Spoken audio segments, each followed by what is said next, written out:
বন্ধুরা, আজ তো গুরু পূর্ণিমা, তাই সকাল সকাল পৌঁছে গেলাম ব্যাংডুবির গুরুদুয়ারাতে। ওখানে গিয়ে এই প্রথম দেখতে পেলাম যে গুরুদুয়ারার যে ব্যবস্থাপনা থাকে, আমি এর আগে কখনো যেতে পারিনি। দেখুন কি সুন্দর অ্যারেঞ্জমেন্ট ওনাদের।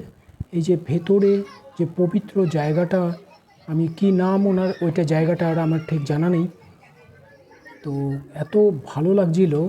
মানে ওনাদের যে এখানে সকল ধরনের মানুষরা আসেন এবং ওখানে সবাই উপাসনাও করেন। নাম বলতে পারছি না। সাথে চলছিল ভান্ডারা। ভান্ডারায় গিয়েও আমরা অনেকটা, মানে আমি প্রচণ্ড অভিভূত এই ভান্ডারা দেখে। এই যে এখানে ভান্ডারা চলছে, ভান্ডারায় মানে এত লোকের অ্যারেঞ্জমেন্ট যে কিভাবে ওনারা ম্যানেজ করছেন। আর আমরাও বসে ভান্ডারার প্রসাদ গ্রহণ করলাম, খুব ভালো লাগলো।